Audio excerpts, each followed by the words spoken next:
Hello दोस्तों, आप सभी का अभय सच डिफेंस में वेलकम और जय हिंद। आज हमारे इस पॉलिटी के लेक्चर का 7th पार्ट है और आज हम फंडामेंटल राइट्स को कवर करेंगे। इससे पहले फंडामेंटल राइट्स के हमारी 3 पार्ट्स आ चुके हैं, मतलब 2 पार्ट्स आ चुके हैं, ये 3rd पार्ट है।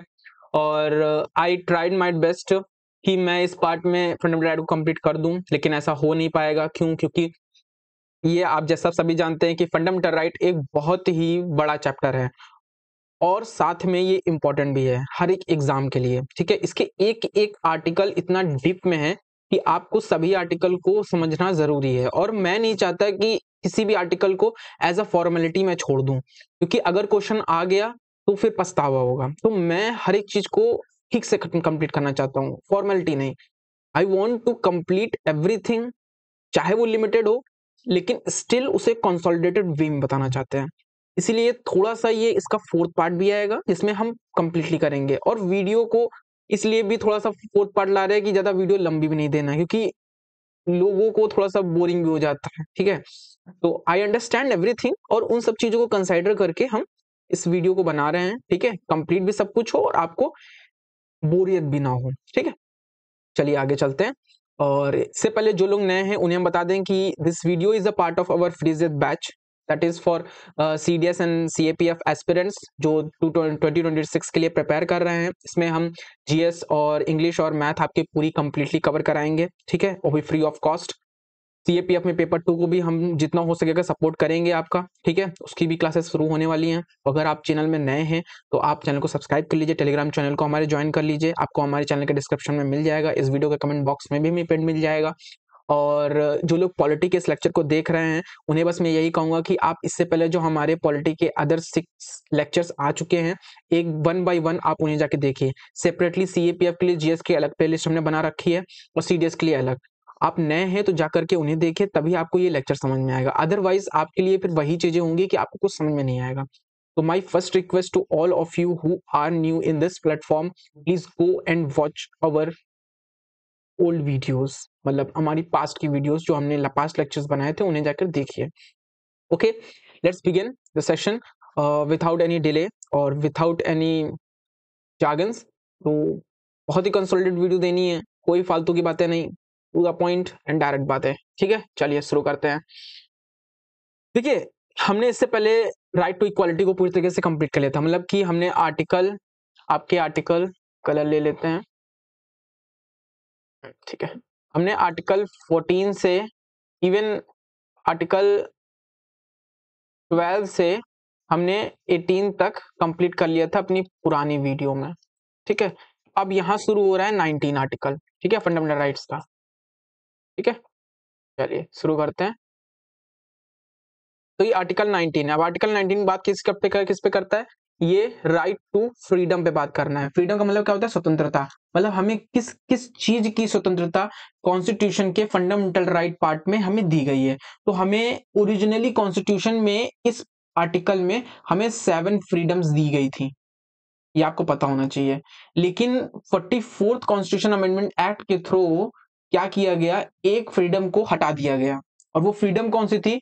ये देखिए, 44th कॉन्स्टिट्यूशन अमेंडमेंट एक्ट 1978। और याद रखिए, ये अमेंडमेंट भी आपके, चाहे वो NDA हो, चाहे CDS हो, चाहे CAPF हो, ये अमेंडमेंट से क्वेश्चन बहुत आते हैं। तो मैं साथ साथ में क्या कर रहा हूं, आपको अमेंडमेंट भी, हमारी सेपरेट अमेंडमेंट की वीडियो आएगी एग्जाम के टाइम पे, लेकिन साथ में मैं जहां जहां जिस जिस सेक्शन के आर्टिकल में, जहां जहां कॉन्स्टिट्यूशन के जिस जिस पार्ट में अमेंडमेंट हुआ है, हम वो इंपॉर्टेंट अमेंडमेंट भी साथ में देते जा रहे हैं। तो आपको ये अमेंडमेंट को रिकॉल करके रखना है। ठीक है, तो 44 कॉन्स्टिट्यूशन अमेंडमेंट एक्ट के थ्रू क्या किया गया?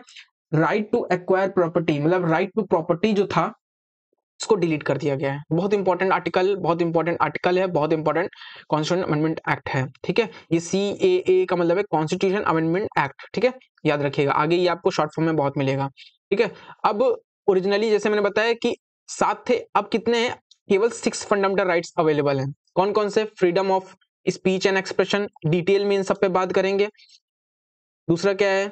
Freedom freedom to assemble peacefully without arm. ठीक है, मतलब हम असेंबली कर सकते हैं, एक साथ इकट्ठा हो सकते हैं, लेकिन इकट्ठा हम तभी होंगे, मतलब आप 10 से 15 लोग इकट्ठा होकर के बात कर सकते हो, कोई प्रोटेस्ट कर सकते हो, तो ये आपकी स्वतंत्रता है। आपको फ्रीली स्पीच करने की स्वतंत्रता है और अपनी बातों को रखने की स्वतंत्रता है, कोई आपको रोकेगा नहीं। फॉर्म ऑफ एसोसिएशन, आप अपना एक एसोसिएशन बना सकते हो, यूनियन बना सकते हो। फ्रीडम ऑफ मूवमेंट, आप मूवमेंट कर सकते हो, कंट्री के किसी पार्ट में भी आप जा सकते हो, घूम सकते हो, आपकी इसके पास क्या है, इसकी आपके लिए आपके पास फ्रीडम है। Freedom of residence and settlement, आप कंट्री के किसी भी पार्ट में रिसाइड कर सकते हो, रह सकते हो, डोमिसाइल ले सकते हो और वहां पे सेटल हो सकते हो, तो ये भी आपके पास क्या है, फ्रीडम है। तो कौन कौन से फ्रीडम आर्टिकल 19 में है, ये आपको याद रखना है। ये देखिए 19 1 को 1F को डिलीट कर दिया गया था, वही राइट टू प्रॉपर्टी, ठीक है। और दूसरा क्या है, प्रैक्टिस एनी प्रोफेशन, मतलब आप किसी भी व्यवसाय को कर सकते हो, कोई भी ऑक्यूपेशन, कोई भी बिजनेस कर सकते हो थ्रू आउट द कंट्री, आप कुछ भी कर सकते हो, ठीक, कोई भी बिजनेस कर सकते हो। आप अगर कुछ सोच रहे हो कि मुझे ये करना है तो कोई आपको कोई रोकता है नहीं, क्यों नहीं रोकता, क्योंकि आपके पास ये पर्टिकुलरली फ्रीडम है कि आप कोई भी ऑक्यूपेशन कर सकते हो, कोई भी प्रोफेशन कर सकते हो, कोई भी बिजनेस कर सकते हो, ठीक है। लेकिन एक चीज आपको याद रखना है कि ये सभी फ्रीडम तो दी गई हैं, जैसा मैंने अपने फर्स्ट लेक्चर में बताया था कि कोई भी जो फंडामेंटल राइट्स हमारे पास है, दे आर एक्सेप्ट वन, जितने भी फंडामेंटल राइट्स हमें दिए गए हैं, दे आर नॉट एब्सोल्यूट, मतलब वो एब्सोल्यूट नहीं है, ठीक है।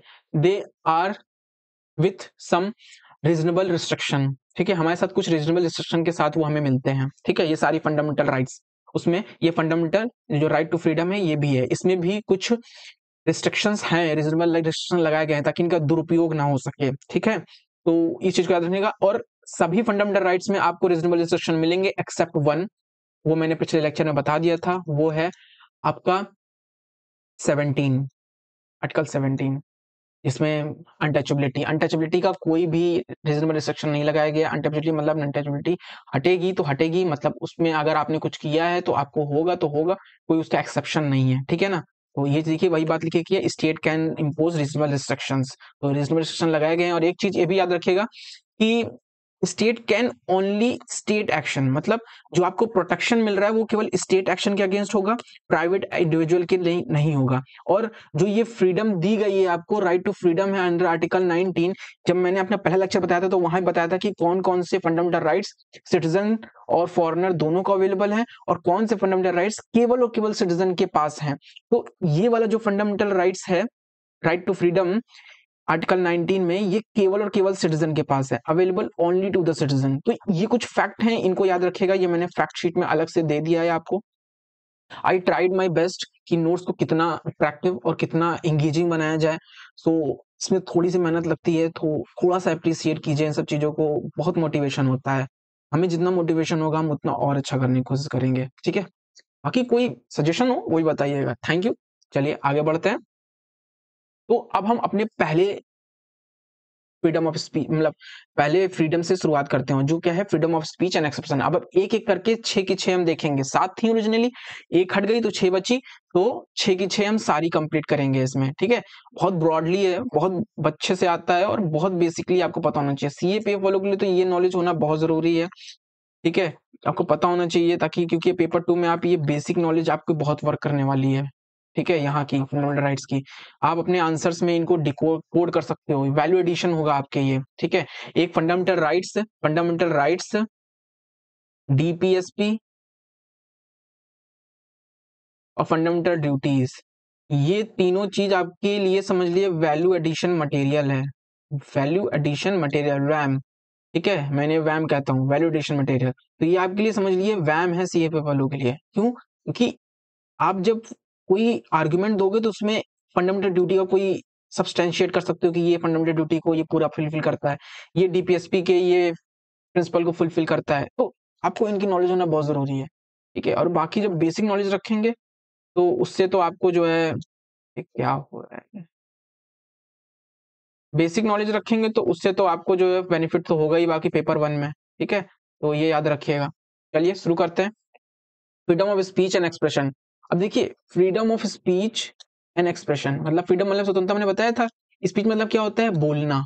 एक्सप्रेशन मतलब क्या होता है, आप कोई चीज एक्सप्रेस कर रहे हो। एक्सप्रेस आप कैसे कैसे कर सकते हो, एक्सप्रेस कर सकते हो आप रिटन फॉर्म में, आप पिक्चर बना के एक्सप्रेस कर सकते हो, ठीक है, आप ड्रामा के थ्रू एक्सप्रेस कर सकते हो, मतलब बहुत से फॉर्म्स हैं जिसके थ्रू आप अपने बात को एक्सप्रेस कर सकते हो। आपके पास फ्रीडम है अपने बिलीफ को, अपने थॉट्स को, अपने अदर चीजों को, ओपिनियन को अपने आइडियाज को आप एक्सप्रेस कर सकते हो, स्पीच कर सकते हो। स्पीच मतलब बोल सकते हो, कोई आपको रोकेगा नहीं। आपके दिमाग में जो भी थॉट्स हैं, एक्सप्रेशन है, वो आप बोल सकते हो, ठीक है।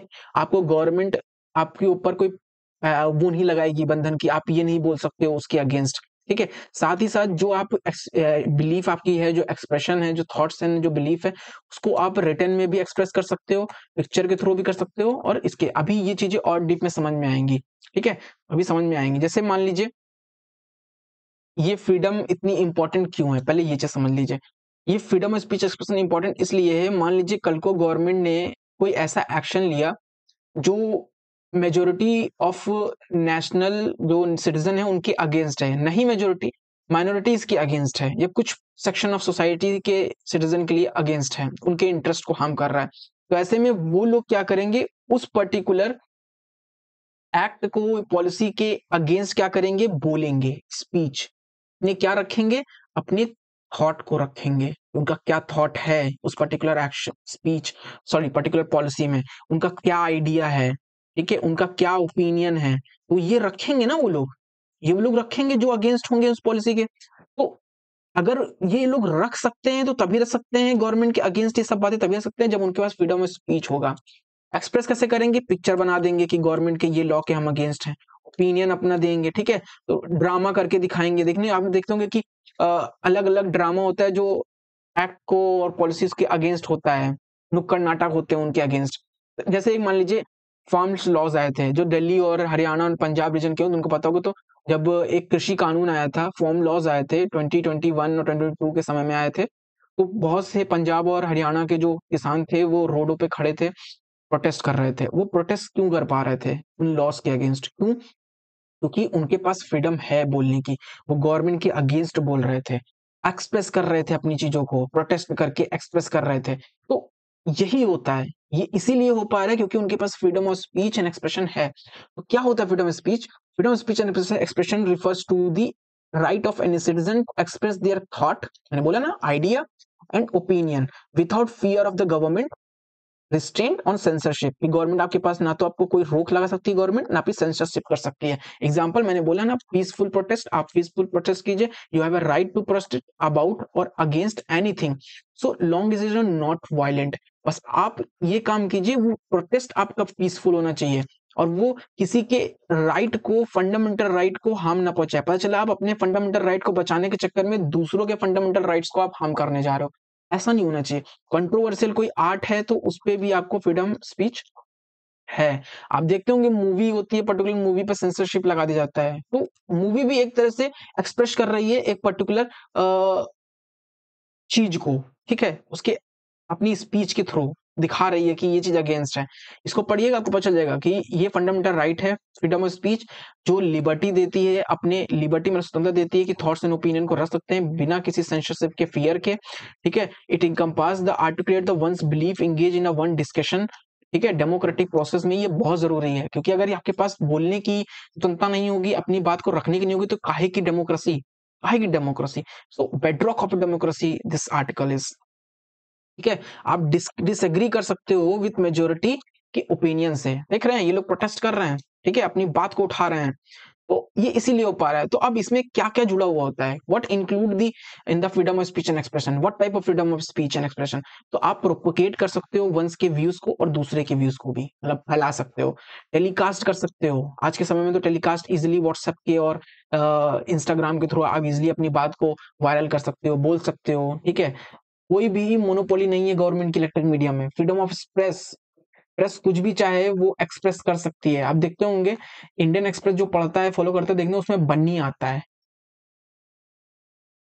तो वो गवर्नमेंट की पॉलिसी और पर्टिकुलर चीजों को वो एक पिक्टोग्राफिक के थ्रू एक्सप्रेस करता है, और जनरली वो गवर्नमेंट के अगेंस्ट ही चीजें होती हैं। तो क्यों हो पा रहा है भाई ये, आप जाइएगा बन्नी, फ्रंट पेज में ही बन्नी बन के आता है, वो कार्टून बन के आता है बन्नी का, छोटा सा होता है, वो एक्सप्रेस करता है अपने उस पर्टिकुलर पॉलिसी पे, एक्शन पे, अपने आइडिया को एक्सप्रेस करता है कि कैसे ये हो रहा है। मोस्टली गवर्नमेंट पॉलिसी पे होता है और इंडिविजुअल लेवल पे भी होता है। Right to demonstrate but not a right to strike, मतलब आपके पास राइट है कि आप डेमोन्स्ट्रेशन कर सकते हो, मतलब आप डेमोन्स्ट्रेशन का मतलब होता है कि आप आंदोलन कर सकते हो, आप मूवमेंट कर सकते हो पर्टिकुलर, जैसे कि फार्म लॉस के अगेंस्ट हुआ, ठीक है, तो डेमोन्स्ट्रेशन कर सकते हो, लेकिन आप स्ट्राइक नहीं कर सकते हो, ठीक है। और right against imposition of pre censorship on newspaper, movie, ठीक है, मूवीज के पास भी है कि भाई आप चाहो तो वो चीजें आप फ्रीली एक्सप्रेस कर सकते हो, ठीक है, तो उनके पास भी है। और फ्रीडम ऑफ साइलेंस। अब ये जो आपको फ्रीडम मिल रही है अपनी चीज को रखने की, इसमें कुछ रिस्ट्रिक्शंस हैं। रिस्ट्रिक्शंस क्या है कि sovereignty and integrity of India violate नहीं होनी चाहिए। मतलब आप ऐसी चीजें एक्सप्रेस कर रहे हो जिससे कंट्री की सॉवरेनिटी इंटीग्रिटी क्या है, आप जाके पूछे, पुरानी वीडियो देखिए, आपको पता चल जाएगा। मैंने डीपली इन्हें एक्सप्रेस किया है, एक्सप्लेन किया है। तो सॉवरेनिटी कैसे हार्म होगी? कल को मान लो किसी ने ये कह दिया, इस तरह से एक्सप्रेस किया उसने, मान लीजिए एक मैप जो बना दिया और उसमें कह दिया कि ये उसने जम्मू कश्मीर के एक पार्ट को उसने पाकिस्तान के हिस्से में दिखा दिया, या लद्दाख के हिस्से को चीन के उसमें दिखा दिया। तो एक्सप्रेस तो वो कर रहा है अपने आइडिया को कि भाई मेरे हिसाब से मैप इंडिया का ये है, एक्सप्रेस कर रहा है ना, लेकिन this violate the integrity of India, sovereignty, हमारी संप्रभुता को ये वायलेट कर रहा है। हमारी इंटीग्रिटी और हमारी टेरिटरी तो भाई पूरी बड़ी है ना। इस तरह की थॉट्स को भी आप अपने रख रहे हो। ऐसी चीजें आप करोगे तो ये चीज सहन करने लायक थोड़ी ना है। ये तो फिर रीजनेबल रिस्ट्रिक्शन लग रहे हैं यहाँ पर। तो ऐसी चीजों को रोक लगाई जाती है। सिक्योरिटी ऑफ स्टेट, आप कुछ ऐसी चीज कह रहे हो जिससे क्या हो जाएगा, जिससे वायलेट मतलब रियॉट्स हो जाएंगे, मतलब दंगे हो जाएंगे, कुछ ऐसा आप बोल रहे हो अगेंस्ट में, उसको भी रोक लगाई जाएगी। ऐसी स्पीच पे भी रोक लगाई जाएगी।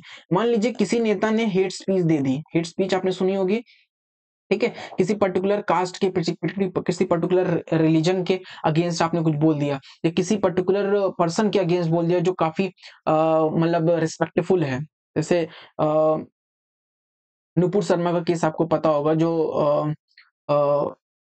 प्रॉफिट के अगेंस्ट बोली थी, प्रॉफिट मोहम्मद के अगेंस्ट बोली थी। तो इस तरह की चीजें पब्लिक ऑर्डर को वायलेट करती हैं, ठीक है, सिक्योरिटी ऑफ स्टेट के अगेंस्ट होती हैं। जो सिक्योरिटी ऑफ स्टेट को डेंजर कहलाएंगी, पब्लिक ऑर्डर को जो भी स्पीच इनको वायलेट करेंगी, हमारे फ्रेंडली रिलेशन किसी अदर स्टेट के साथ गड़बड़ा देंगे, जो भी स्पीच, वैसी स्पीच को हम सहन नहीं करेंगे, हम उन्हें हटा देंगे, उन्हें उनके अगेंस्ट हम एक्शन लेंगे, उनको रोक लगाएंगे। कंटेम्प्ट ऑफ कोर्ट, कुछ आप ऐसा बोल रहे हैं जिससे कोर्ट का कंटेम्प्ट हो रहा है। डिफेमेशन, किसी को डिफेम कर रहे हैं आप, बाकी किससे ऑफेंस होता है, तो ये सब चीजें होती हैं।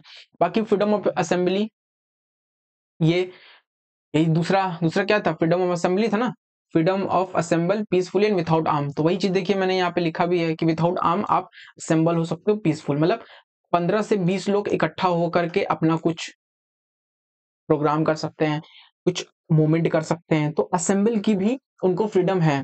पीसफुल असेंबल मतलब होल्डिंग द मीटिंग होल्ड कर सकते हैं, ठीक, उनके पास मतलब 20 से 30 100 लोग इकट्ठा होकर के वो कुछ भी मीटिंग कर सकते हैं एक जगह इकट्ठा होकर के। अगर ये फ्रीडम ना होती ना, तो गवर्नमेंट ये सोचती कि 50 लोग इकट्ठा होकर के हमारे अगेंस्ट कुछ प्लान कर रहे हैं। जैसे जलियांवाला बाग में आपने देखा होगा 10,000 से ज्यादा लोग इकट्ठा होकर के जलियांवाला बाग में चीजें कर रहे थे, पीसफुली असेंबल हुए थे वो लोग।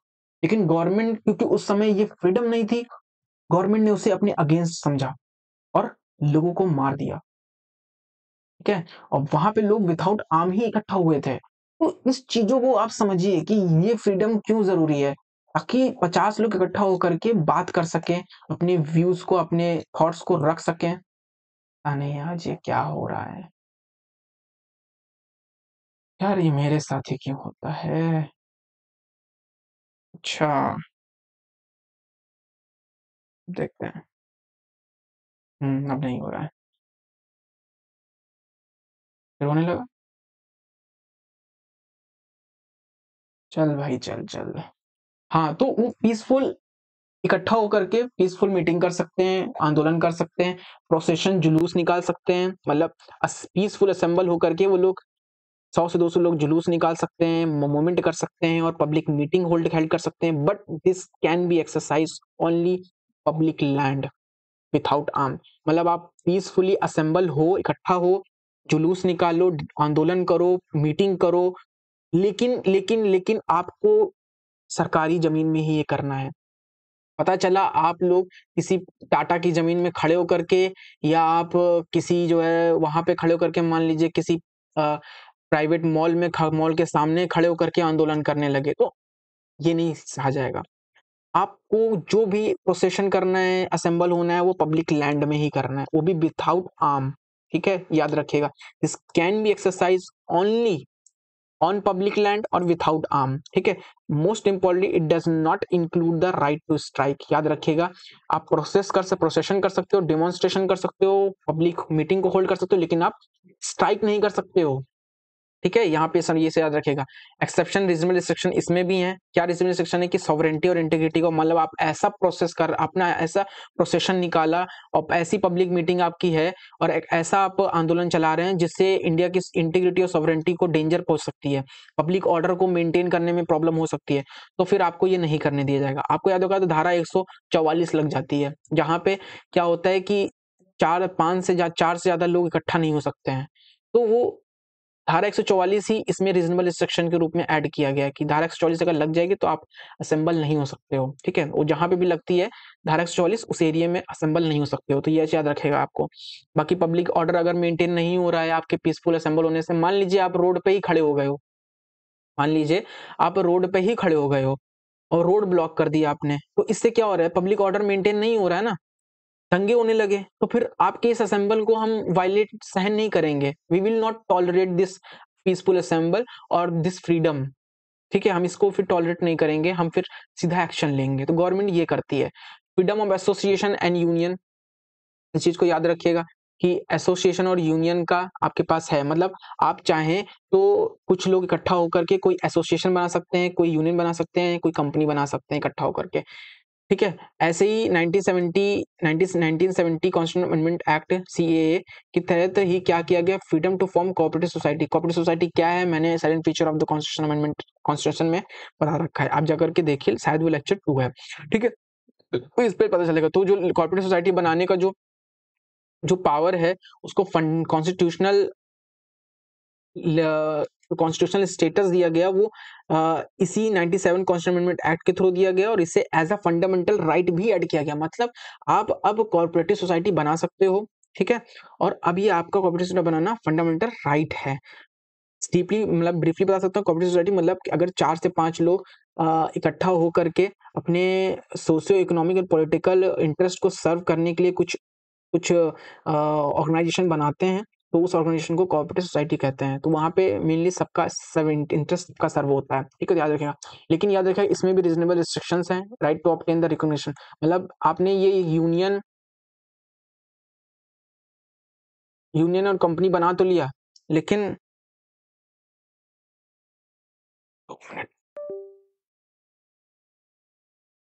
2 मिनट इसको देखते हैं क्या प्रॉब्लम आ रही है।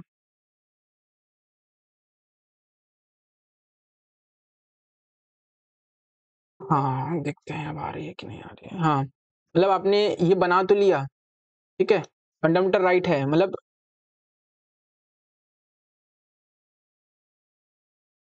Right to obtain the recognition, मतलब आपने मान लीजिए यूनियन और आपने यूनियन और एसोसिएशन या कंपनी बना लिया, लेकिन उस कंपनी से आपको आप ऑब्टेन कर लें रिकॉग्निशन, मतलब रिकॉग्निशन मतलब गवर्नमेंट उसको रिकॉग्नाइज कर दे, ये फंडामेंटल राइट नहीं है। मतलब आपके पास ऐसा यूनियन और ऐसा कॉर्पोरेटिव कॉर्पोरेशन बनाने का राइट तो है, लेकिन उस कॉर्पोरेशन को अगर गवर्नमेंट रिकॉग्नाइज कर दे तो ये नहीं है राइट, फंडामेंटल राइट। मतलब आप कोई एसोसिएशन बना रहे हैं लेकिन गवर्नमेंट उससे रिकॉग्नाइज कर ही दे, ऐसा फंडामेंटल राइट नहीं है, केवल आपके पास उसको बनाने का फंडामेंटल राइट है, ठीक है। रिस्ट्रिक्शन वही है, sovereignty and integrity of India, public order and morality, ठीक है। Freedom of movement through out the country, मतलब आप थ्रू आउट द कंट्री कहीं पे भी मूवमेंट कर सकते हैं, ठीक है। इसका मतलब यही है। रिपर टू इस ये इसको इसीलिए लाया गया है, अब एक चीज ये याद रखिए कि इस फंडामेंटल राइट्स को क्यों लाया गया है। इसको इसीलिए लाया गया है कि जब हम मान लीजिए आप यूपी में रहते हैं और आप, ये क्या हो रहा है यार, एक बार इसको दोबारा चालू करके देखते हैं।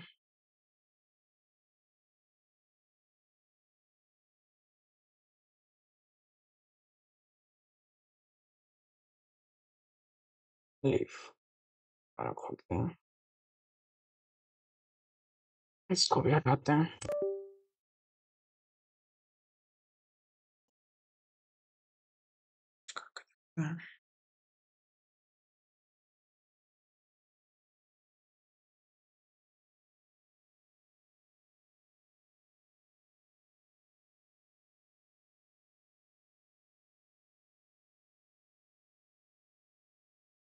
अब नहीं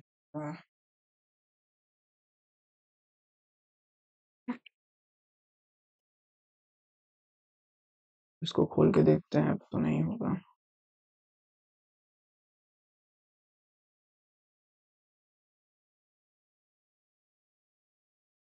ठीक है,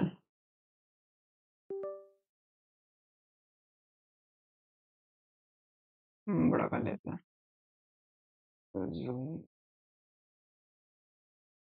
ठीक है, पढ़ लेने दो भगवान।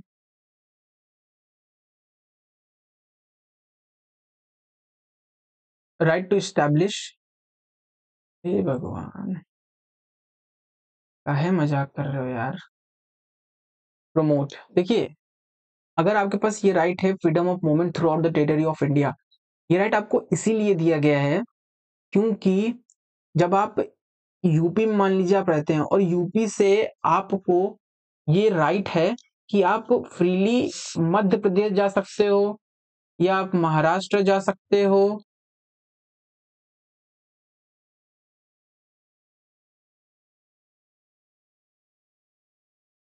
ठीक है, तो आप फ्रीली जा सकते हो। ठीक है, फ्रीली आप यूपी से महाराष्ट्र एमपी कहीं पे भी जा सकते हो।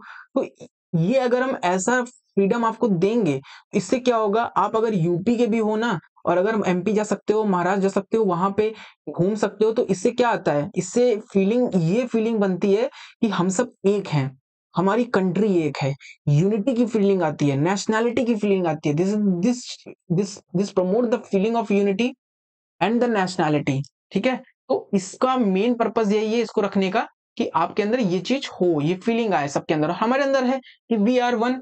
ठीक है, स्पाइट ऑफ इतनी इतनी डाइवर्सिटी के, कास्ट बेसिस पे, रिलीजन बेसिस पे, थॉट्स के बेसिस पे, बिलीफ के बेसिस पे, इतनी डाइवर्सिटी होने के बाद भी हम सब एक हैं। क्यों? क्योंकि इस तरह के फंडामेंटल राइट्स को रखा गया है, इस तरह की फ्रीडम को रखा गया है। अब ग्राउंड्स ऑफ रीजनेबल रिस्ट्रिक्शंस क्या है कि भाई ये जो आपको फ्री मूवमेंट है इसको रिस्ट्रिक्ट किया जा सकता है in case of the general public interest और एसटीज। आपको पता होगा कि जो ट्राइब्स होती हैं उन ट्राइब्स का एक स्पेशल कस्टम्स होता है, ट्रेडिशन होता है। अगर आउटसाइडर उनके एरिया में जाएगा, आप इस राइट को लेकर के कि आप देश के किसी भी कोने में जा सकते हो, तो इस राइट को, फंडामेंटल राइट को लेकर के आप, पता चला ट्राइबल के रीजन में चले गए, वहां जाकर के आपने अपने कल्चर को प्रमोट करना शुरू कर दिया, जैसे ब्रिटिशर्स ने किया। ठीक है, नॉर्थ ईस्ट रीजन में। ठीक है, तो इससे क्या होगा, उनका कल्चर जो है इन्फ्लुएंस में आ जाएगा और डिस्टर्ब हो सकता है। तो इसके लिए क्या किया गया है, कुछ एक्सेप्शन यहाँ रखे गए हैं कि एसटी जो शेड्यूल्ड ट्राइब्स एरिया है वहां पे आउटसाइडर के एंट्री को रिस्ट्रिक्ट किया जा सकता है। ठीक है, और जनरल इंटरेस्ट, जनरल पब्लिक के इंटरेस्ट में भी कुछ तरह के रिस्ट्रिक्शंस लगाए जा सकते हैं movement of through out the country. General public interest में जैसे एक मैं बता सकता हूँ, मान लीजिए प्रोस्टिट्यूट्स होते हैं। प्रोस्टिट्यूट्स समझ रहे होंगे आप लोग कौन प्रोस्टिट्यूट्स होती हैं, जो होती हैं प्रोस्टिट्यूट्स, तो उन प्रोस्टिट्यूट्स के मूवमेंट पे रिस्ट्रिक्शन लगाया जा सकता है जनरल पब्लिक इंटरेस्ट पे। ठीक है, कोई पेशेंट एड्स से ग्रसित है तो उसकी मूवमेंट पे भी लगाया जा सकता है on the ground of the health and morality. ठीक है, तो ये चीज याद रखिएगा। ठीक, इतना याद रखिएगा। चलिए, अब freedom of residence in any part of the country. अब आपके पास अगर कंट्री के एक पार्ट से दूसरे पार्ट में जाने और घूमने की स्वतंत्रता है किसी भी जगह पर, तो साथ में वहां पर रहने की भी स्वतंत्रता है। आप चाहो तो उस पार्ट ऑफ कंट्री में रिसाइड कर सकते हो, अपना होम बना सकते हो, परमानेंटली रह सकते हो। ठीक है, डोमिसाइल ले सकते हो उस एरिया का। तो ये भी फंडामेंटल राइट आपके पास है, ये फ्रीडम है अंडर आर्टिकल 9। ठीक है, इसको भी हमने देखा था। यहाँ पे भी रीजनेबल रिस्ट्रिक्शन है, सेम 4, जैसे ये 4 वाले में है रिस्ट्रिक्शन, जो 4 वाले में रिस्ट्रिक्शन है वही यहाँ पे भी है, एक्सेप्ट एक और ऐड हो जाता है, क्या कि entry of certain border area में। कुछ बॉर्डर एरिया बहुत ही मतलब वल्नरेबल है। ठीक है, नेशनल सिक्योरिटी को लेकर के, तो बॉर्डर एरिया में आपको रिसाइड करने नहीं दिया जाएगा। बॉर्डर एरिया में आपको रिसाइड नहीं करने दिया, क्योंकि नेशनल सिक्योरिटी को देखते हुए और आपकी सिक्योरिटी को देखते हुए आप वहां पे रिसाइड नहीं कर सकते हो, परमानेंटली रह नहीं सकते हो। ठीक है, तो बॉर्डर एरिया का भी ऐड कर लेना है, बाकी जो 4 वाला है उसके रीजनेबल रिस्ट्रिक्शंस तो आएंगे आएंगे। और यहाँ पे आता है right to freedom of practice any profession. मैं ये भी बता चुका हूँ कि भाई आप किसी भी ट्रेड और किसी भी ऑक्यूपेशन को प्रैक्टिस कर सकते हो थ्रू आउट द कंट्री। ठीक है, बस इंटरेस्ट क्या है, रीजनेबल रिस्ट्रिक्शंस क्या है, रीजनेबल रिस्ट्रिक्शंस ये हैं कि जनरल पब्लिक इंटरेस्ट में आपको इस चीज पे रोक लगाई जा सकती है, प्लस कुछ क्वालिफिकेशन लगाई जा सकती है कि भाई आप इस क्वालिफिकेशन को पूरी फुलफिल कर रहे हो तभी आप ये ऑक्यूपेशन कर सकते हो। तो इस तरह के रिस्ट्रिक्शन लगाए जा सकते हैं। साथ में अगर गवर्नमेंट खुद वो कर रही है तो फिर आप वो प्रोफेशन नहीं कर सकते। जैसे मान लीजिए यूरेनियम है, ठीक है, यूरेनियम जो है जो न्यूक्लियर होता है, न्यूक्लियर एनर्जी होती है, उसको बनाने में बहुत यूज होता है। तो यूरेनियम की माइनिंग को गवर्नमेंट ने क्या कर रखा है, मोनोपोली कर रखा है, मतलब गवर्नमेंट ही इसकी माइनिंग करेगी, गवर्नमेंट ही इसे ट्रेड करेगी, गवर्नमेंट एजेंसीज ही। अब कोई अब कल को कोई खड़ा होकर के इस फ्रीडम में ये नहीं कह सकता कि मुझे भी माइनिंग का ये प्रोफेशन चाहिए तो गवर्नमेंट कर रही है। क्यों? ये नहीं मिलेगा क्योंकि गवर्नमेंट की इसमें मोनोपोली है, गवर्नमेंट ये बिजनेस ऑलरेडी कर रही है। क्यों कर रही है? General public interest, national interest. सब लोग अगर यूरेनियम माइनिंग करने लगेंगे, अगर प्राइवेट लोगों को दे दिया जाएगा तो फिर न्यूक्लियर पावर बनाना तो बहुत ही वो लोगों के हाथों में आ जाएगा। गवर्नमेंट जिसमें लाइसेंसिंग बना देगी तो वो भी वहां पे रेगुलेशन हो जाएगा। मतलब हमने लाइसेंस के थ्रू कह दिया कि ये प्रोफेशन जिन लोगों के पास लाइसेंस है वही लोग कर सकते हैं। जैसे मान लीजिए बियर की शॉप कोई नहीं खोल सकता है, जिसके पास लाइसेंस है वही खोल सकता है ना, ठीक है।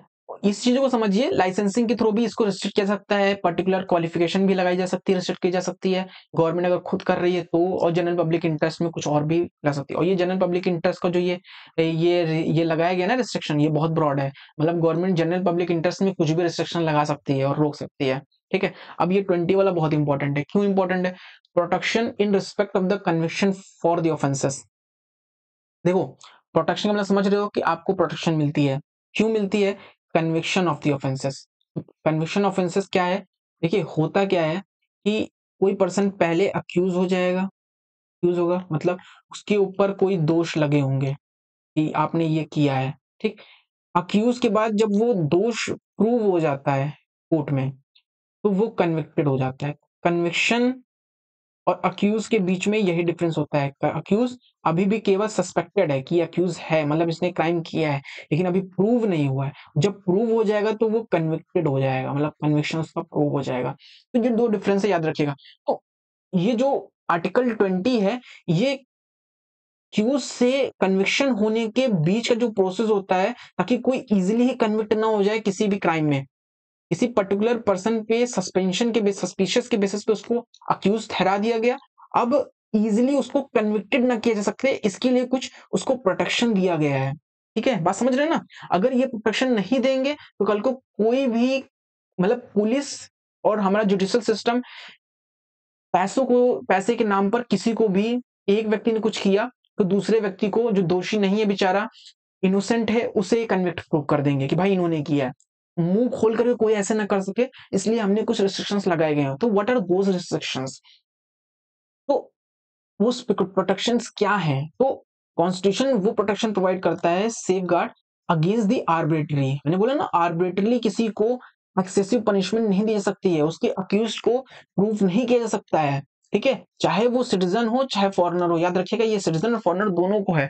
मतलब केवल सिटीजन ही को थोड़ी देंगे भाई। कल को कोई फॉरेनर बाहर से आ रहा है, उसको आपने पकड़ा और उसको ही दोषी सिद्ध कर दिया, किया किसी रिच पर्सन ने, और प्रूफ कर दे रहे हो आप पुअर को। तो ये ना हो, इसलिए हमें कॉन्स्टिट्यूशन में जो फंडामेंटल राइट है उसमें आर्टिकल 20 में 3 तरह के डायरेक्शंस दिए गए हैं जुडिशियल सिस्टम को। और वो क्या है? पहला ये है कि x post facto law. X post facto law. अब एक्स पोस्ट फैक्टो लॉ में क्या है कि किसी भी पर्सन को, ठीक है, जो उसने क्राइम किया है उस समय जो कानून होगा उस पर्टिकुलर क्राइम को लेकर के, उसी ये बेसिस पे ही, जब उसने क्राइम किया उस समय जो कानून था उस पर्टिकुलर क्राइम को लेकर के, उसी के अकॉर्डिंग ही उसको पनिशमेंट दी जाएगी, ठीक है। कल को मान लो उसने क्राइम किया 2021 में और 2022 में गवर्नमेंट ने और सीवियर कानून ले आया उसी क्राइम पे। मान लीजिए डाउरी पे गवर्नमेंट ने 2000, किसी ने डाउरी का क्राइम किया, ठीक है, डाउरी छोड़ दिया, मर्डर किया या रेप किया। रेप पे 2020 में किसी ने रेप किया और 2020 में रेप के लिए 5 साल सजा थी, ठीक है, ठीक है। अब गवर्नमेंट ने क्या किया, पब्लिक प्रेशर आया, गवर्नमेंट ने रेप के लिए, इसी रेप के लिए 2022 में 10 साल की सजा सुना दी। मान लीजिए किसी पर्सन ने, ए ने 2020 में ये रेप किया है, स्टिल अभी वो कन्विक्टेड प्रूव नहीं हुआ है, ठीक है, कन्विक्टेड प्रूव नहीं हुआ है। अब और 2022 आ गया, अभी भी कन्विक्टेड प्रूव नहीं हुआ है, तो इसका जो ये केस चलेगा ना, इसका जो कन्विक्शन प्रूव होगा ना, वो 2020 के लॉ के बेसिस पे होगा, ना कि 2022 में जो क्राइम करेगा उसके ऊपर ये 10 साल की केस होगी। तो no person shall be subject to penalty greater than that prescribed by law in force at the time of the commission of the act. ठीक है, तो याद रखिएगा, no person shall be convicted and any offences except for the violation of law in force at time of the conviction of the act, commission act. जो law, जो उसने act किया है, जो उसने क्राइम किया उस समय जो लॉ था उसी के बेसिस पे तो किया जा सकता है। नो डबल जियोपॉरिटी, 3 तरह के प्रोटेक्शन दिया गया ना इन पर्सन को कन्विक्शन होने के लिए। एक्स पोस्ट फैक्टो लॉ, मतलब एक्स पोस्ट फैक्टो लॉ, ठीक है। दूसरा क्या है, डबल जियोपॉरिटी। डबल जियोपॉरिटी में क्या है कि मींस एक पर्सन ने अगर एक, मान लीजिए रेप के लिए उसने एक बार रेप कर दिया, एक बार उसको क्राइम के लिए सजा हो गई है, अब वो दोबारा रेप करेगा तो उसको उसी क्राइम को लेकर के दोबारा सजा नहीं होगी। No person shall be prosecuted और punished for the same offences more than once. समझ में आ रहा है ना, बस याद रखिएगा। नो सेल्फ इंक्रिमिनेशन, मतलब समझ रहे हो आप, नो सेल्फ इंक्रिमिनेशन मतलब किसी को खुद के लिए गवाही देने के लिए मजबूर नहीं किया जाएगा। होता है ना कि पुलिस वाले क्या करेंगे, आपको कन्विक्ट प्रूव करने के लिए आप पे प्रेशराइज करेंगे कि अपने खिलाफ गवाही दो कि मैंने ये किया था। तो सेल्फ इंक्रिमिनेशन को एक्सेप्ट नहीं किया जाएगा, ठीक है, आपके लिए ये एक प्रोटेक्शन है। Provide that the no person accused of any offences shall be compelled, उसे मजबूर नहीं किया जाएगा to be witness against himself, अपने अगेंस्ट ही विटनेस प्रूफ कर दे वो। Extend to both oral evidence, मुंह से भी नहीं कह सकता है और लिख करके भी नहीं कह सकता है कि मैंने ही ये क्राइम किया, नहीं माना जाएगा, ठीक है, एविडेंसेस। हाउएवर इसमें कुछ रिस्ट्रिक्शंस हैं, ठीक है। ये 3 तरह के प्रोटेक्शन तो दिया, first x post facto law, दूसरा डबल जियोपॉरिटी नहीं होगी, नो सेल्फ इंक्रिमिनेशन, ये 3 तरह की सिक्योरिटी है, लेकिन कहीं कहीं ये नहीं होगा।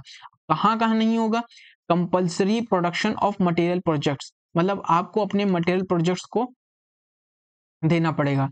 मतलब ये समझ रहे हो आप, मतलब कहने का ये है कि गवर्नमेंट आपसे, मतलब पुलिस वाले आपसे ये कह सकते हैं कि आप कुछ एविडेंस दीजिए, मतलब आपसे कुछ कहते हैं कि कोई मटेरियल प्रोजेक्ट्स, अपने कुछ मटेरियल ऑब्जेक्ट्स को जिससे आपके पास आपके ये है प्रूव हो सके, तो ऐसा कुछ कह सकते हैं आपको। Compulsion to give the thumb impression, मतलब आपसे कह सकते हैं कि आप अपना थंब इम्प्रेशन दो, आप अपना सिग्नेचर दो, ब्लड स्पेसिमेन दो, तो ये सब आपसे मांग सकते हैं, ठीक है। यहाँ पे ये रीजनेबल रिस्ट्रिक्शंस हैं, ये आपसे मांग सकते हैं, ठीक है। आप ये नहीं कह सकते कि सेल्फ इंस्क्रिमिनेशन में ये नहीं आएगा, ठीक है, ये सेल्फ इंस्क्रिमिनेशन में नहीं आएगा। सेल्फ इंस्क्रिमिनेशन केवल ओरल एविडेंस नहीं दे सकते हैं और डॉक्यूमेंट्री नहीं कर सकते हैं, याद रखिएगा।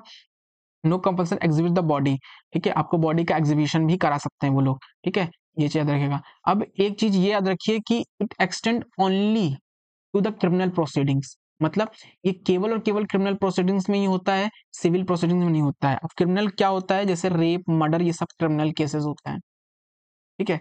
अब सिविल प्रोसीडिंग क्या होता है भाई, मान लीजिए मैरिटल केसेस होते हैं, डाइवोर्स का केसेस, तो डाइवोर्स के केसेस में भाई आपको ये सब प्रोटेक्शन नहीं मिलेंगे, मतलब नो डबल जियोपॉरिटी और सेल्फ इंक्रिमिनेशन, मतलब एक बार आपने, मान लीजिए किसी को एक बार शादी करके आपने डाउरी ले लिया है तो दोबारा फिर लेंगे, एक बार डाउरी के लिए आपको सजा हो सकती है तो दोबारा नहीं होगी, ऐसा नहीं है, ठीक है। तो ये चीज याद रखिएगा, क्रिमिनल केसेस में आपको ये sorry no self incrimination, double जियोपॉरिटी और एक्स पोस्ट फैक्टो जो ये प्रोटेक्शन है वो केवल क्रिमिनल प्रोसीडिंग्स में है, सिविल प्रोसीडिंग्स में नहीं है, ठीक है ना, याद रखिएगा आपको। मान लीजिए किसी कंपनी में आपने घोटाला कर दिया, तो वो घोटाला या वो जो प्रोसीडिंग्स होंगी वो इंस्टीट्यूशन की प्रोसीडिंग है, और वो आप अगर जितनी बार करोगे उतनी बार आपको पनिशमेंट मिलेगी, उनके लिए ये अवेलेबल नहीं है। तो कहाँ अवेलेबल है, केवल और केवल क्रिमिनल प्रोसीडिंग्स में ही है। अब सबसे इंपॉर्टेंट अगला चलते हैं हम, right to article 21, right to life and personal liberty, ठीक है, right to life and personal liberty. देखिए, अब आपको पता होगा कि लाइफ का क्या मतलब है, आप सभी जानते हैं कि right to life and personal liberty क्या होती है। लिबर्टी मतलब होती है स्वतंत्रता, मतलब खुद की कुछ स्वतंत्रता होगी, और लाइफ है मतलब आपके पास जीवन का अधिकार है, राइट टू लाइफ। जीवन का अधिकार अगर आपको मिल रहा है तो उस जीवन के अधिकार को जो आर्टिकल 21 देता है, तो उस आर्टिकल को जानना आपके लिए जरूरी है। वो आर्टिकल क्या है, तो आर्टिकल 21 आपको राइट टू लाइफ देता है, पर्सनल लिबर्टी देता है। तो उसमें एक चीज बात ये कहेगी कि कोई भी व्यक्ति no person shall be deprive, किसी भी व्यक्ति से उसकी लाइफ को नहीं लिया जा सकता है, ना कि उसकी पर्सनल लिबर्टी को छीना जा सकता है, उसको डिप्राइव नहीं किया जा सकता है उसकी personal life, his life and personal liberty, except according to the process establish by law. मतलब एक लॉ बनाया गया है, लॉ में एक प्रोसेस है कि आप किसी पर्सन को इस प्रोसेस के थ्रू उसको जेल में रख सकते हो, इस प्रोसेस के थ्रू आप उसकी कुछ लिबर्टीज को छीन सकते हो। तो कानून में जो प्रोसेस को इस्टेब्लिश किया गया है कि पहले आप ये करिए, फिर ये करिए, फिर ये करिए, तो आपको वो प्रोसेस फॉलो करके ही उसकी पर्सनल लिबर्टी को और उसकी लाइफ को आप छीन सकते हैं, मतलब किसी को डेथ पेनल्टी दे सकते हैं, लेकिन वो पर्टिकुलर प्रोसेस आपको फॉलो करना पड़ेगा। ठीक है, कोई भी ऐसे ही आपकी पर्सनल लिबर्टी को नहीं छीन सकता है। यही इस आर्टिकल का पर्पस यही है, मतलब कोई भी आपकी पर्सनल लिबर्टी को ऐसे ही नहीं छीन सकता है, उसे कुछ प्रोसीजर को इस्टेब्लिश करना पड़ेगा। कोई भी व्यक्ति नहीं कह रहा हूं मैं, यहाँ पे हम गवर्नमेंट को कह रहा हूँ, और गवर्नमेंट में 3 पार्ट होते हैं, जुडिशरी, लेजिस्लेचर एंड एग्जीक्यूटिव। ठीक है, एग्जीक्यूटिव, लेजिस्लेचर और जुडिशरी आपकी पर्सनल लिबर्टी को ऐसे ही नहीं छीन सकती है जब तक उसे एक प्रोसीजर नहीं फॉलो करेगी वो। अगर इस प्रोसीजर में एक भी प्रोसीजर उसने छोड़ दिया तो फिर आपकी लिबर्टी को वो नहीं छीन सकती। तो आर्टिकल 21 क्या है कॉन्स्टिट्यूशन का, ये रिप्रेजेंट करता है democratic principle of life and liberty. पहले क्या हुआ था, अब एक चीज ये जान लीजिए, ये जो आर्टिकल है 21 ये बहुत बड़ा है और इसका इंटरप्रिटेशन बहुत बड़ा है, आज भी सुप्रीम कोर्ट इसका इंटरप्रिटेशन कर रही है। इनिशियली जब इंटरप्रिटेशन हुआ तो उस इंटरप्रिटेशन में क्या हुआ, ए के गोपालन केस, ये केस बहुत इंपॉर्टेंट है, याद रखिएगा। ठीक है, 1950 का केस है। इस केस में सुप्रीम कोर्ट ने क्या कहा कि right to life and personal liberty, मतलब जो पर्सनल की लिबर्टी और लाइफ को हम उससे छीन सकते हैं केवल और केवल प्रोसीजर इस्टेब्लिश बाय लॉ। मतलब एक प्रोसीजर इस्टेब्लिश, जो मैंने बताया, अगर ये प्रोसीजर इस्टेब्लिश बाय लॉ है, इसको आपने फॉलो कर लिया तो आप उसकी पर्सनल की लिबर्टी और लाइफ को छीन सकते हो विथआउट क्वेश्चनिंग, बिना क्वेश्चन किए उसके फेयरनेस एंड जस्टिसनेस। मतलब जो प्रोसेस आप ले रहे हो, जो एक्शन आप ले रहे हो, उस किस बेसिस पे ले रहे हो, उसने क्या किया है, उस पर्सन ने वो क्या सही है, वो फेयर है कि नहीं है, इसको क्वेश्चन किए बिना ही आप उसके लाइफ को ले सकते हो। ये कितना नॉर्मल है, मतलब आपने अगर कोई छोटी मोटी गलती भी की तो वो वास्तव में उतनी बड़ा सजा लेने के लायक थी कि नहीं थी, इसको क्वेश्चन किए बिना ही, उसकी फेयरनेस को जाने बिना ही आपकी पर्सनल लिबर्टी को छीन लिया गया, आपको जेल में डाल दिया गया। कि जो पर्सन जेल में जाता है उसकी बहुत सी लिबर्टी, स्वतंत्रता हनन हो जाता है उसका। ऐसे ही नहीं किया जा सकता है आपके साथ। तो पहले तो सुप्रीम कोर्ट इंटरप्रिटेशन जो नैरोली कर रही थी, बाद में क्या हुआ कि मेनका गांधी केस में 1978 में, मतलब ऑलमोस्ट 28 साल लग गए। ठीक है, ब्रॉड इंटरप्रिटेशन देने में। हाँ, ये याद रखिएगा, जो 21 में जो इसके नैरो इंटरप्रिटेशन के अकॉर्डिंग जो ये अवेलेबल था, वो केवल और केवल आर्बिट्री एग्जीक्यूटिव एक्शन, मतलब एग्जीक्यूटिव कुछ एक्शन के थ्रू आपकी लाइफ एंड पर्सनल लिबर्टी नहीं सकता, not from the arbitrary legislative action. मतलब कोई लॉ के थ्रू अगर कोई आपके लाइफ एंड लिबर्टी को लिया जा रहा है तब तो भाई ले सकते हैं, लेकिन गवर्नमेंट कुछ नहीं कर सकती है। ठीक है, लेकिन सुप्रीम कोर्ट ने आर्टिकल 21 में क्या किया, 21 में मेनका गांधी केस में इसे और ब्रॉड किया।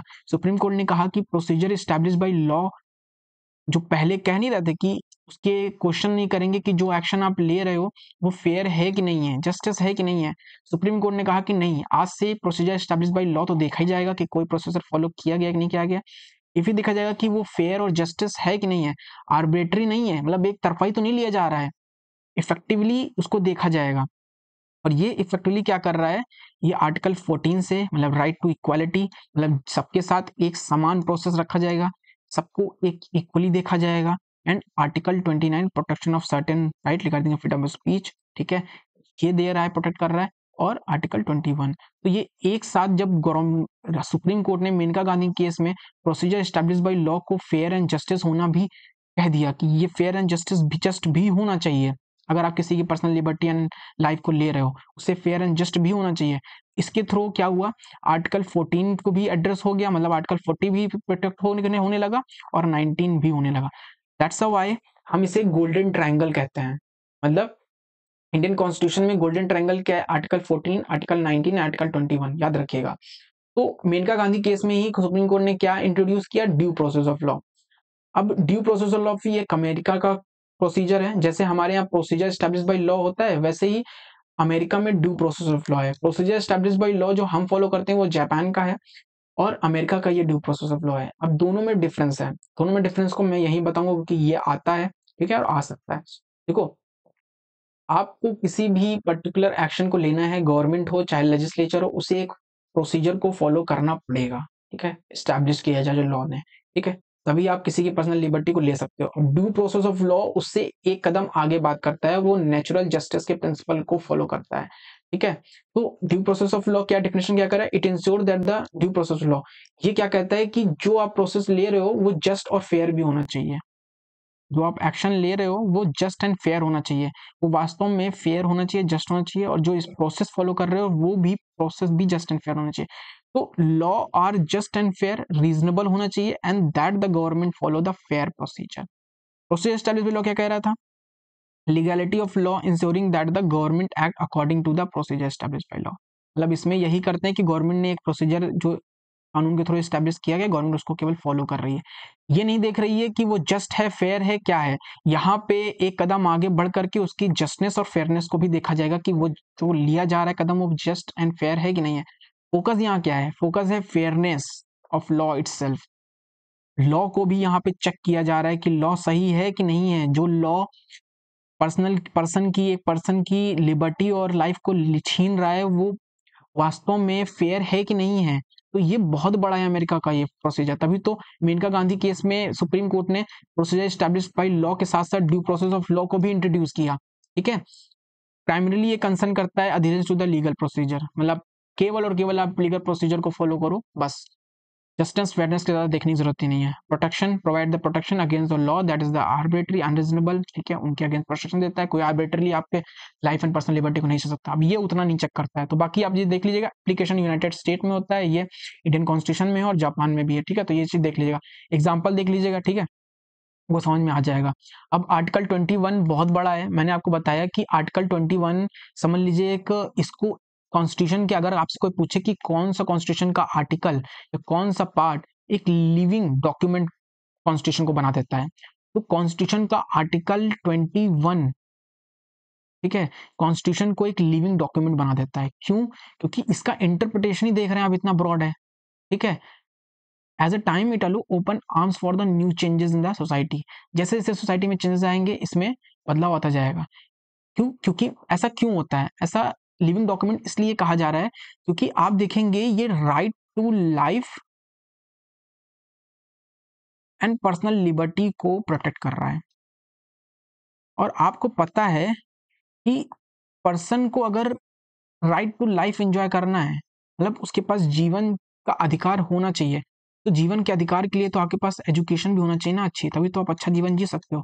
हेल्थ भी होनी चाहिए, ठीक है, अलॉन्ग विथ आपको जो लाइफ का आपका सिक्योरिटी रहे कि मतलब कोई आपकी लाइफ को छीन ना सके। इसके साथ साथ आपको ये भी तो होना चाहिए ना, हेल्थ एजुकेशन भी मिलनी चाहिए। आपके पास आपकी डिग्निटीफुल लाइफ हो, मतलब गौरवपूर्ण जीवन हो। आज पता नहीं कि भाई मतलब आपको कोई बेइज्जत करता चला जा रहा है तो आपकी इस जीवन का क्या मतलब है। तो राइट टू लाइफ तभी फुलफिल होगी जब आपके पास डिग्निटी होगी, एजुकेशन होगा, हेल्थ होगा, तभी तो आपको राइट टू लाइफ मिलेगा ना। और राइट टू लाइफ आपके पास तभी होगा जब आपके पास हेल्थ फैसिलिटी अवेलेबल होगी। तो अभी आप देखेंगे ये जो राइट टू लाइफ है ना, बट पर्सन की, सिटीजन की राइट टू लाइफ को इंश्योर करने के लिए, इस फंडामेंटल राइट को इंश्योर करने के लिए गवर्नमेंट को बहुत कुछ करना पड़ रहा है। इसीलिए ये एक लिविंग डॉक्यूमेंट है जो अब तक इसका एक्सपेंशन बढ़ता जा रहा है, इसका इंटरप्रिटेशन बढ़ता ही जा रहा है। हर एक साल सुप्रीम कोर्ट इसमें कुछ ना कुछ नया जोड़ती चली जा रही है, जो अब जोड़ती चली जाती है तो कभी तो ये बढ़ता चला जा रहा है। सबसे बड़ा पार्ट समझ लीजिए यही है, कुछ भी होगा वो पर्सन की लिबर्टी को इंश्योर कर देगा। तो बहुत ब्रॉड है ये, पर्सन की लाइफ एंड पर्सनल लिबर्टी को इंश्योर करना। अब live with a human dignity, अगर ह्यूमन डिग्निटी होगी तभी तो आप राइट टू लाइफ एंजॉय कर पाओगे। पॉल्यूशन फ्री लाइफ, अगर पॉल्यूशन रहेगा तो आपकी राइट टू लाइफ आपको कैसे मिलेगी। तो हेल्दी इन्वायरमेंट, ठीक है, एमसी मेहता केस में ये किया गया, मैंने कौन सी चीज को कब दिया गया ये मैंने केस भी डाल दिए हैं, आप देख लीजिएगा, ठीक है। राइट टू प्राइवेसी, मान लीजिए आपके पास प्राइवेसी नहीं है, याद रखिएगा ये आर्टिकल 21 में है, ये क्वेश्चन पूछा जा सकता है सभी में, ठीक है, तो पुट्टा स्वामी केस में हुआ है, ठीक है, ये भी याद रखिएगा। तो राइट टू प्राइवेसी, अगर आपके पास प्राइवेसी नहीं है, मान लीजिए अभी एआई का समय चल रहा है और आपकी प्राइवेसी को हार्म कर दिया गया, मतलब आपकी प्राइवेसी को ब्रीच कर दिया गया, कहा गया कि मान लीजिए कोई आपके इमेजेस को वाइल उसको चेंज मैनिपुलेट करके इधर उधर कर रहा है, तो आपकी डिग्निटी को हार्म होगा, ठीक। तो डिग्निटी यहाँ से जुड़ी हुई है, ठीक है। तो और फिर आपको बहुत ही डिफेमेशन होगा, बहुत ही अलग फील होगा। तो ऐसे आप जीवन अच्छा नहीं जी सकते हो ना, और आपकी लिबर्टी को भी ये हार्म कर रहा है।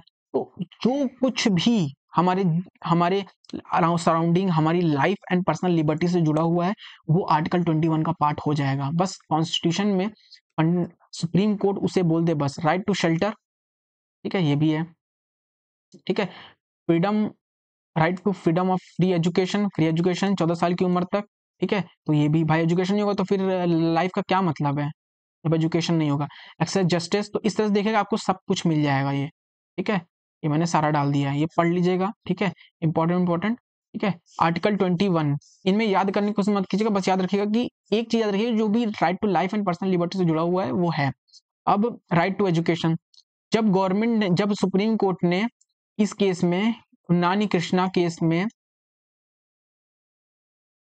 जब राइट टू फ्री एजुकेशन को 14 साल की उम्र के बच्चों के लिए एक फंडामेंटल राइट डिक्लेयर कर दिया था, ये है 1939 में जजमेंट में सुप्रीम कोर्ट ने फंडामेंटल राइट डिक्लेयर कर दिया था आर्टिकल 21 में, ठीक है, कि ये पर्सन की लाइफ के लिए बहुत जरूरी है। अगर उसे जीवन पूर्ण अच्छा एक जीवन जीना है, डिग्निटीफुल लाइफ, तो वो उससे शिक्षित होना बहुत जरूरी है। तो फंडामेंटल राइट डिक्लेयर कर दिया 1993 में।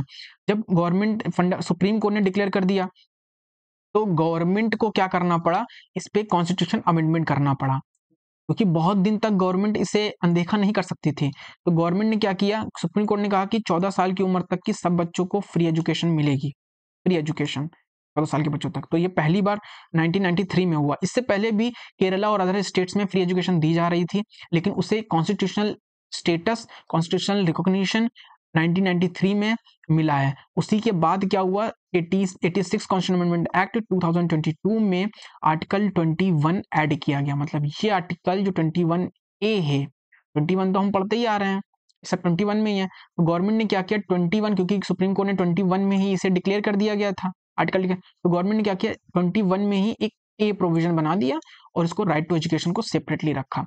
अब ये क्या करेगा, फ्री एंड कंपल्सरी एजुकेशन देगा सभी बच्चों को, देश के 6 टू, और इवन फॉरेनर्स, किसी फॉरेनर के बच्चे हैं, सिटीजन नहीं, उसको भी एजुकेशन फ्रीली मिलेगी 14 साल के तक की, ठीक है। इन सच मैनर दैट स्टेट में बाय लॉ प्रूव करेगा, ठीक है। तो ये लाया गया। अब इसमें क्या गया, इस कॉन्स्टिट्यूशन अमेंडमेंट एक्ट के थ्रू 3 जगह चेंजेस किए गए। एक तो फंडामेंटल राइट्स ऐड किया गया 21A, ठीक है, 21A। दूसरा क्या किया गया, दूसरा ये किया गया कि जो 45 था, मतलब जो डीपीएसपी था, उसके सब्जेक्ट को चेंज किया गया। जब हम डीपीएसपी देखेंगे तो बताएंगे कि कैसे सब्जेक्ट को चेंज किया गया। बाकी एक फंडामेंटल ड्यूटी ऐड की गई, मतलब पेरेंट्स की अब ये ड्यूटी होगी, ठीक है। एक फंडामेंटल 11 फंडामेंटल ड्यूटी ऐड की गई। पहले ओरिजिनली कॉन्स्टिट्यूशन में 10 फंडामेंटल ड्यूटी थी, ये 2002 में 86 कॉन्स्टिट्यूशन एक्ट के थ्रू 11वीं फंडामेंटल ड्यूटी ऐड की गई, और जिसमें एजुकेशन के लिए ही किया गया। और ये क्या किया गया, पेरेंट्स को एक ये ड्यूटी दी गई कि आप अपने 14 साल के बच्चों को एजुकेशन दिलाओ, फ्रीली अवेलेबल है, गवर्नमेंट स्कूल में भेजो। तो ये ड्यूटी है उनकी, ठीक है। फिर बाद में जब ये गवर्नमेंट ने एक्ट बना दिया, 3 फंडामेंटल राइट में भी चेंजेस किया, डीपीएसपी में भी चेंजेस किया, फंडामेंटल ड्यूटी में भी चेंजेस किया, तो फिर उसके बाद उन्होंने 2009 में आरटी एक्ट बना दिया, राइट टू एजुकेशन एक्ट बना दिया, ठीक है। तो ये हमारा पूरा सफर रहा फ्री एजुकेशन का, ठीक है। अब हमारा लास्ट ये आता है, ठीक है। इसमें क्या है, इसमें है article 22, Indian constitution provide the protection against the arbitrary and the arrest and detention. अभी हमने देखा है कि conviction, protection against, protection in respect of the conviction of the offences. अब कन्विक्शन से पहले आपका जो अरेस्ट होता है, उस आर्बिट्री अरेस्ट को भी और डिटेंशन को भी कुछ प्रोटेक्शन मिला हुआ है। मतलब आपको कोई आर्बिट्री अरेस्ट नहीं कर सकता है, और आर्बिट्री, ये देखिए जंजीरें लगी है, तो आर्बिट्री अरेस्ट कोई आपको नहीं कर सकता है और ना ही डिटेन कर सकता है। उसके लिए भी आपको कुछ प्रोटेक्शन दी गई हैं, और कहाँ दी गई हैं, आर्टिकल 2022 में दी गई हैं। तो कॉन्स्टिट्यूशन में 2 तरह के डिटेंशन पे बात की गई है, याद रखिएगा। डिटेंशन मतलब अरेस्ट, वही 2 बात की। एक प्यूनिटिव है, प्यूनिटिव में क्या होता है, पर्सन, ये ऑर्डिनरी लॉ में होता है, मतलब ऑर्डिनरी लॉ, मतलब आपने कोई, मान लीजिए आपने डाउरी का केस कोई आपके ऊपर आया या मर्डर का केस आया, तो ये सब ऑर्डिनरी लॉ हैं। इन लॉ के थ्रू आपको अरेस्ट किया जाएगा। तो अरेस्ट करने के, और डिटेन आपको तभी किया जाएगा, अरेस्ट तो आपको किया जाएगा, लेकिन डिटेन का मतलब समझ रहे हैं, अरेस्ट आपको कर लिया, आपको पुलिस स्टेशन में रखा जाएगा। लेकिन डिटेन का मतलब होता है आपको पर्टिकुलरली जेल में रखा जाए, ठीक है, जो सेंट्रल जेल और स्टेट जेल होती है वहां पे। डिटेन ये तभी किया जाएगा जब आफ्टर आपका ट्रायल हो जाएगा और कन्विक्शन इन कोर्ट में हो जाएगा। जब आपका कन्विक्शन कोर्ट में प्रूव हो जाएगा तब आपको प्रॉपरली डिटेन किया जाएगा, ठीक है। तो ऑर्डिनरी लॉ में जो प्यूनिटिव डिटेंशन होता है उसमें क्या करता है, पर्सन को डिटेन किया जाता है आफ्टर ट्रायल और कन्विक्शन ऑफ द ऑफेंसेस। मतलब पहले उसका ट्रायल होगा और ट्रायल में अगर प्रूव हो गया कि वो कन्विक्टेड है तब उसको डिटेन किया जाएगा, ठीक है। तो ये प्रोसेस है। तो प्यूनिटिव डिटेंशन ये है, मतलब किसी को भी आर्बिट्री अरेस्ट नहीं किया सकता है बिना ट्रायल और बिना कन्विक्शन प्रूव हुए। इमरजेंसी के समय में यही किया गया, लोगों को ठूस ठूस के जेल में भर दिया गया बिना किसी ट्रायल के। तो उस समय इस प्यूनिटिव डिटेंशन के प्रोविजन को वायलेट किया गया था। फिलहाल उस समय तो फंडामेंटल राइट को ही पूरा तो तरीके से सस्पेंड कर दिया गया था, तो इसका तो वायलेशन का कोई बात ही नहीं उठती है। प्रिवेंटिव डिटेंशन इससे थोड़ा अलग है। प्रिवेंटिव डिटेंशन में क्या करता है, पर्सन को डिटेन तो किया जाता है लेकिन बिना ट्रायल के और बिना कन्विक्शन के। किस बेसिस पे किया जाता है, इसका नेचर क्या है, प्रिकॉशनरी है और सस्पिशियस के बेसिस पे है। मान लीजिए गवर्नमेंट को ये शक हो गया, पुलिस वाले को शक होगा कि आप कहीं पे आप टेररिस्ट से आपका लिंक है, आपका टेररिस्ट से लिंक है, तो गवर्नमेंट अब आपके ट्रायल का इंतजार थोड़ी ना करेगी, कन्विक्शन का इंतजार थोड़ी ना करेगी आपको डिटेन करने के लिए। एक सस्पिशियस के बेसिस पे आपको क्या करेगी, डिटेन कर लेगी, आपको डिटेन कर लेगी। तो यहाँ पे प्रिवेंटिव डिटेंशन काम आता है। प्रिवेंटिव डिटेंशन क्या है, कहता है वो आपको बिना ट्रायल और विदाउट कोर्ट ट्रायल कन्विक्शन के आपको डिटेन कर लिया जाएगा, ठीक है। प्रिवेंटिव डिटेंशन में क्या होता है, आपको ट्रायल के बाद, कन्विक्शन होने के बाद किया जाएगा। और प्यूनिटिव डिटेंशन में क्या होता है, आपको ऑर्डिनरी लॉ में किया जाता है, मतलब आपको ऑर्डिनरी लॉ के बेसिस पे डिटेन किया जाएगा। प्यूनिटिव डिटेंशन में क्या होगा, याद है कि बच्चे भी नौटंकी चल रही है, क्या भगवान क्या करवाओगे। चलो इतना तो हो ही गया लिखने भर का।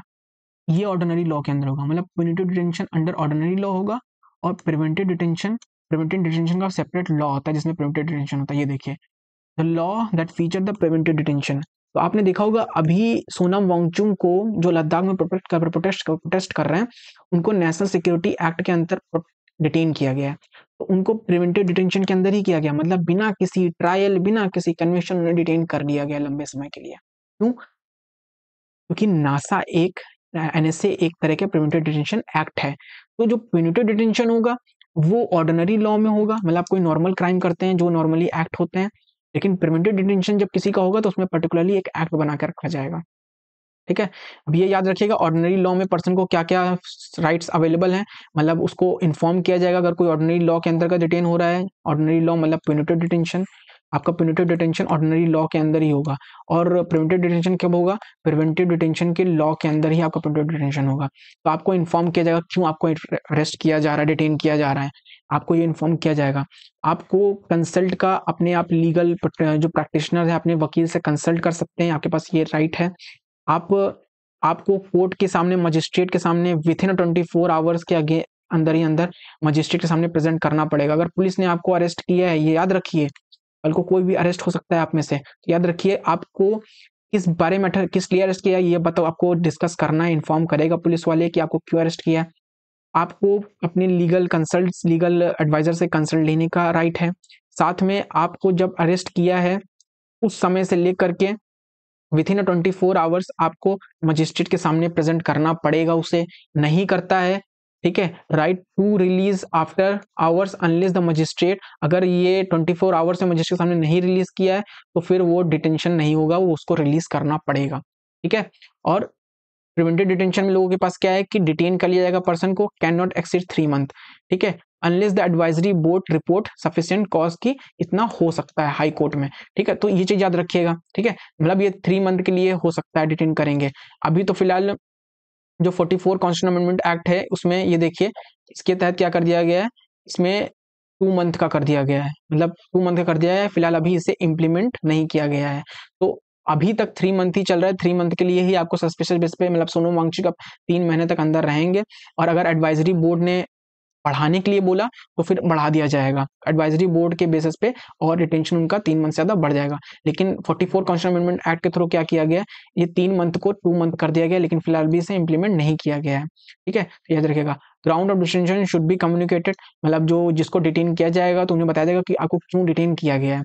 However, the fact considered to be the against the public interest तो नॉट टू बी डिस्कोर्स, अगर ये माना जाता है कि पब्लिक इंटरेस्ट के अगेंस्ट है तो नहीं किया जाएगा। ठीक है, ये चीज याद रखिएगा, उन्हें अपॉर्चुनिटी दी जाएगी कि वो रिप्रेजेंटेशन कर सके, मतलब लीगल एडवाइजर रख सकें। The legality the legislative authority law making power related to preventive detention is divided between the, मतलब अब आपको ये भी लगा कि जो प्रिवेंटिव डिटेंशन है ये लॉ कौन बनाएगा, क्योंकि जो प्यूनिटिव डिटेंशन हो रहा है वो ऑर्डिनरी लॉ में हो रहा है। ठीक है, तो प्रिवेंटिव डिटेंशन जो हो रहा है वो प्रिवेंटिव डिटेंशन के लॉ के बेसिस पे होता है। तो प्रिवेंटिव डिटेंशन के लॉ बना कौन सकता है? प्रिवेंटिव डिटेंशन के लॉ पार्लियामेंट भी बना सकती है और स्टेट लेजिस्लेचर दोनों बना सकते हैं। पार्लियामेंट जो लॉ बनाएगी वो डिफेंस, फॉरेन अफेयर्स और नेशनल सिक्योरिटी के बेसिस पे बनाएगी, मतलब ये यूनियन लिस्ट में जो नेशनल सिक्योरिटी का सब्जेक्ट है, फॉरेन अफेयर्स सब्जेक्ट है और डिफेंस है, उनके बेसिस पे पार्लियामेंट बना सकती है। ठीक है, कंसर्निंग स्टेट सिक्योरिटी, अगर किसी स्टेट की सिक्योरिटी है, वहां का पब्लिक ऑर्डर मेंटेन करना है वहां public order and social security, तो वहां पे स्टेट भी पर्टिकुलरली बना सकती है इस पर्टिकुलर प्रिवेंटिव डिटेंशन लॉ को। कई स्टेट ने अपने पर्टिकुलरली प्रिवेंटिव डिटेंशन लॉ को बनाया है। तो होप करते हैं ये प्रिवेंटिव डिटेंशन आपको देख लीजिएगा, वापा इसके अंदर ही संजय दत्त को जो है अरेस्ट किया गया था। ठीक है, क्योंकि उनके ऊपर वापा भी लगा था और मीसा दोनों लगा था उस समय दोनों। ठीक है, तो ये याद रखिएगा। ठीक है, ये प्रिवेंटिव डिटेंशन है। जय हिंद। कुछ आपको चाहिए हो, मतलब कुछ डाउट हो तो आप कमेंट बॉक्स में लिख सकते हैं, और थोड़ा सा लाइक एंड शेयर सब्सक्राइब दोनों कीजिए, बहुत मोटिवेशन होता है। धन्यवाद। जय हिंद।